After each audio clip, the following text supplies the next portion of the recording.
Inilah silsilah Yesus Kristus, anak Daud, anak Abraham. Abraham memperanakan Ishak, Ishak memperanakan Yakub, Yakub memperanakan Yehuda dan saudara-saudaranya. Yehuda memperanakan Peres dan Zerah dari Tamar. Peres memperanakan Hesron, Hesron memperanakan Ram. Ram memperanakan Aminadab, Aminadab memperanakan Nahason. Nahason memperanakan Salmon, Salmon memperanakan Boas dari Rahab. Boas memperanakan Obed dari Rut. Obed memperanakan Isai, Isai memperanakan Raja Daud. Daud memperanakan Salomo dari istri Uria. Salomo memperanakan Rehabeam. Rehabeam memperanakan Abia. Abia memperanakan Asa. Asa memperanakan Yosafat. Yosafat memperanakan Yoram. Yoram memperanakan Uzia. Uzia memperanakan Yotam. Yotam memperanakan Ahaz. Ahaz memperanakan Hizkia. Hizkia memperanakan Manasye. Manasye memperanakan Amon. Amon memperanakan Yosia. Yosia memperanakan Yekonya dan saudara-saudaranya pada waktu pembuangan ke Babel. Sesudah pembuangan ke Babel, Yekonya memperanakan Shealtiel. Shealtiel memperanakan Zerubabel. Zerubabel memperanakan Abihud. Abihud memperanakan Eliakim. Eliakim memperanakan Azor. Azor memperanakan Zadok. Zadok memperanakan Akim. Akim memperanakan Eliud. Eliud memperanakan Eleazar. Eleazar memperanakan Matan. Matan memperanakan Yakub. Yakub memperanakan Yusuf, suami Maria yang melahirkan Yesus yang disebut Kristus. Jadi seluruhnya ada 14 keturunan dari Abraham sampai Daud. 14 keturunan dari Daud sampai pembuangan ke Babel, dan 14 keturunan dari pembuangan ke Babel sampai Kristus. Kelahiran Yesus Kristus adalah seperti berikut. Pada waktu Maria ibunya bertunangan dengan Yusuf, ternyata ia mengandung dari Roh Kudus sebelum mereka hidup sebagai suami istri. Karena Yusuf suaminya, seorang yang tulus hati dan tidak mau mencemarkan nama istrinya di muka umum, ia bermaksud menceraikannya dengan diam-diam. Tetapi ketika ia mempertimbangkan maksud itu, malaikat Tuhan nampak kepadanya dalam mimpi dan berkata, "Yusuf anak Daud, janganlah engkau takut mengambil Maria sebagai istrimu, sebab anak yang di dalam kandungannya adalah dari Roh Kudus. Ia akan melahirkan anak laki-laki dan engkau akan menamakan dia Yesus. Karena dialah yang akan menyelamatkan umatnya dari dosa mereka."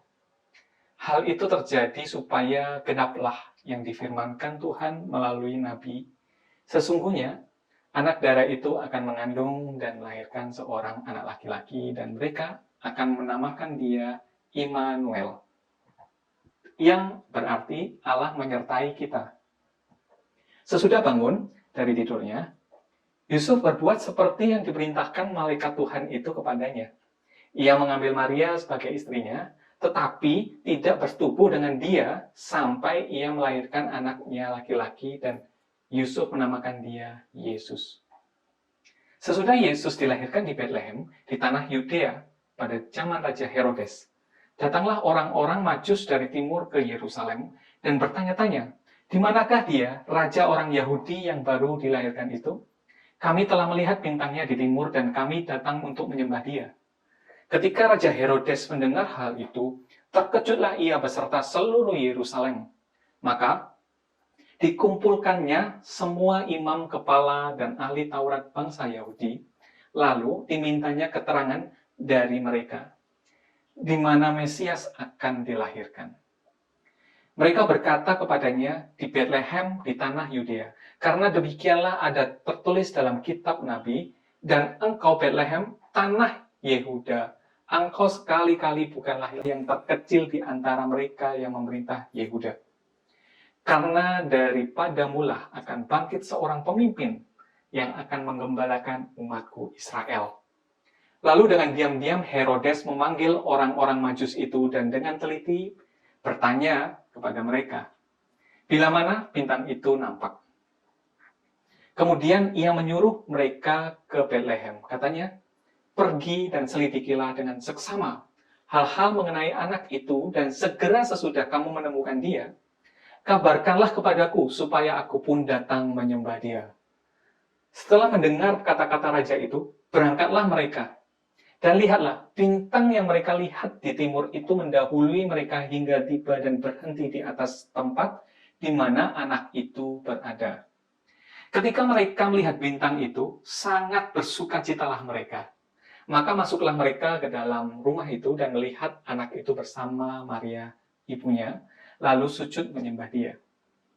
Mereka pun membuka tempat harta bendanya dan mempersembahkan persembahan kepadanya, yaitu emas, kemenyan, dan mur. Dan karena diperingatkan dalam mimpi supaya jangan kembali kepada Herodes, maka pulanglah mereka ke negerinya melalui jalan lain.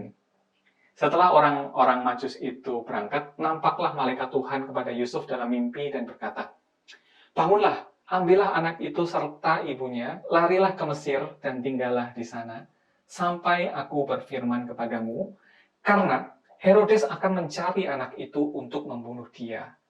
Maka Yusuf pun bangunlah, diambilnya anak itu serta ibunya malam itu juga. Lalu menyingkir ke Mesir dan tinggal di sana hingga Herodes mati. Hal itu terjadi supaya genaplah yang difirmankan Tuhan oleh Nabi, "Dari Mesir kupanggil anakku." Ketika Herodes tahu bahwa ia telah diperdaya oleh orang-orang Majus itu, ia sangat marah. Lalu ia menyuruh membunuh semua anak di Betlehem dan di sekitarnya, yaitu anak-anak yang berumur 2 tahun ke bawah, sesuai dengan waktu yang dapat diketahuinya dari orang-orang Majus itu. Dengan demikian, genaplah firman yang disampaikan oleh Nabi Yeremia. Terdengarlah suara di Rama, tangis dan ratap yang amat sedih. Rahel menangisi anak-anaknya dan ia tidak mau dihibur, sebab mereka tidak ada lagi. Setelah Herodes mati, nampaklah malaikat Tuhan kepada Yusuf dalam mimpi di Mesir. Katanya, "Bangunlah, ambillah anak itu serta ibunya dan berangkatlah ke tanah Israel, karena mereka yang hendak membunuh anak itu sudah mati." Lalu Yusuf pun bangunlah, diambilnya anak itu serta ibunya dan pergi ke tanah Israel. Tetapi setelah didengarnya bahwa Archelaus menjadi raja di Yudea menggantikan Herodes ayahnya, ia takut ke sana. Karena dinasihati dalam mimpi, pergilah Yusuf ke daerah Galilea. Setibanya di sana, ia pun tinggal di sebuah kota yang bernama Nazaret. Hal itu terjadi supaya genaplah firman yang disampaikan oleh nabi-nabi bahwa ia akan disebut orang Nazaret. Pada waktu itu, tampillah Yohanes Pembaptis di padang gurun Yudea dan memberitakan, "Bertobatlah, sebab kerajaan surga sudah dekat." Sesungguhnya dialah yang dimaksudkan Nabi Yesaya ketika ia berkata, "Ada suara orang yang berseru-seru di padang gurun. Persiapkanlah jalan untuk Tuhan. Luruskanlah jalan baginya." Yohanes memakai jubah bulu unta dan ikat pinggang kulit, dan makanannya belalang dan madu hutan. Maka datanglah kepadanya penduduk dari Yerusalem, dari seluruh Yudea, dan dari seluruh daerah sekitar Yordan. Lalu sambil mengaku dosanya, mereka dibaptis oleh Yohanes di sungai Yordan. Tetapi waktu ia melihat banyak orang Farisi dan orang Saduki datang untuk dibaptis, berkatalah ia kepada mereka, "Hai kamu, keturunan ular beludak, siapakah yang mengatakan kepada kamu bahwa kamu dapat melarikan diri dari murka yang akan datang? Jadi hasilkanlah buah yang sesuai dengan pertobatan. Dan janganlah mengira bahwa kamu dapat berkata dalam hatimu, 'Abraham adalah bapa kami.' Karena aku berkata kepadamu, Allah dapat menjadikan anak-anak bagi Abraham dari batu-batu ini. Kapak sudah tersedia pada akar pohon, dan setiap pohon yang tidak menghasilkan buah yang baik pasti ditebang dan dibuang ke dalam api. Aku membaptis kamu dengan air sebagai tanda pertobatan, tetapi ia yang datang kemudian daripadaku lebih berkuasa daripadaku, dan aku tidak layak melepaskan kasutnya. Ia akan membaptiskan kamu dengan Roh Kudus dan dengan api. Alat penampi sudah di tangannya, ia akan membersihkan tempat pengirikannya dan mengumpulkan gandumnya ke dalam lumbung. Tetapi debu jerami itu akan dibakarnya dalam api yang tidak terpadamkan." Maka datanglah Yesus dari Galilea ke Yordan kepada Yohanes untuk dibaptis olehnya. Tetapi Yohanes mencegah dia, katanya, "Akulah yang perlu dibaptis olehmu, dan engkau yang datang kepadaku." Lalu Yesus menjawab, katanya kepadanya, Biarlah hal itu terjadi, karena demikianlah sepatutnya kita menggenapkan seluruh kehendak Allah. Dan Yohanes pun menurutinya. Sesudah dibaptis, Yesus segera keluar dari air, dan pada waktu itu juga langit terbuka, dan ia melihat Roh Allah seperti burung merpati turun ke atasnya. Lalu terdengarlah suara dari sorga yang mengatakan, inilah anakku yang kukasihi, kepadanyalah aku berkenan. Maka Yesus dibawa oleh Roh ke padang gurun untuk dicobai iblis. Dan setelah berpuasa 40 hari dan 40 malam, akhirnya laparlah Yesus. Lalu datanglah si pencoba itu dan berkata kepadanya, jika engkau anak Allah, perintahkanlah supaya batu-batu ini menjadi roti. Tetapi Yesus menjawab, ada tertulis, manusia hidup bukan dari roti saja, tetapi dari setiap firman yang keluar dari mulut Allah. Kemudian iblis membawanya ke kota suci dan menempatkan dia di hubungan bait Allah. Lalu berkata kepadanya, jika engkau anak Allah, jatuhkanlah dirimu ke bawah. Sebab ada tertulis, mengenai engkau ia akan memerintahkan malaikat-malaikatnya, dan mereka akan menatang engkau di atas tangannya, supaya kakimu jangan terantuk kepada batu. Yesus berkata kepadanya, ada pula tertulis, janganlah engkau mencobai Tuhan Allahmu. Dan iblis membawanya pula ke atas gunung yang sangat tinggi, dan memperlihatkan kepadanya semua kerajaan dunia dengan kemegahannya. Dan berkata kepadanya, semua itu akan kuberikan kepadamu, jika engkau sujud menyembah aku. Maka berkatalah Yesus kepadanya, nyala iblis, sebab ada tertulis, engkau harus menyembah Tuhan Allahmu, dan hanya kepada dia sajalah engkau berbakti. Lalu iblis meninggalkan dia, dan lihatlah malaikat-malaikat datang melayani Yesus. Tetapi waktu Yesus mendengar bahwa Yohanes telah ditangkap, menyingkirlah ia ke Galilea. Ia meninggalkan Nazaret dan diam di Kapernaum di tepi danau, di daerah Zebulon dan Naftali, supaya genaplah firman yang disampaikan oleh Nabi Yesaya. Tanah Zebulon dan tanah Naftali, jalan ke laut, daerah seberang sungai Yordan, Galilea, wilayah bangsa-bangsa lain. Bangsa yang diam dalam kegelapan telah melihat terang yang besar, dan bagi mereka yang diam di negeri yang dinaungi maut, telah terbit terang. Sejak waktu itulah Yesus memberitakan, bertobatlah, sebab kerajaan surga sudah dekat.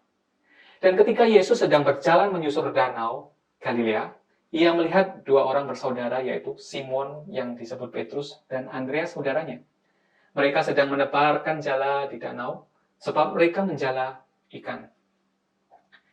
Yesus berkata kepada mereka, mari ikutlah aku, dan kamu akan kujadikan penjala manusia.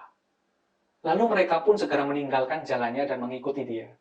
Dan setelah Yesus pergi dari sana, dilihatnya pula dua orang bersaudara, yaitu Yakobus anak Zebedius dan Yohanes saudaranya, bersama ayah mereka Zebedius, sedang membereskan jala di dalam perahu. Yesus memanggil mereka, dan mereka segera meninggalkan perahu serta ayahnya, lalu mengikuti dia. Yesus pun berkeliling di seluruh Galilea. Ia mengajar dalam rumah-rumah ibadah dan memberitakan Injil Kerajaan Allah, serta melenyapkan segala penyakit dan kelemahan di antara bangsa itu. Maka tersiarlah berita tentang dia di seluruh Syria, dan dibawalah kepadanya semua orang yang buruk keadaannya, yang menderita berbagai penyakit dan sengsara, yang kerasukan, yang sakit ayan, dan yang lumpuh. Lalu Yesus menyembuhkan mereka. Maka orang banyak berbondong-bondong mengikuti dia. Mereka datang dari Galilea dan dari Dekapolis, dari Yerusalem dan dari Yudea dan dari seberang Yordan,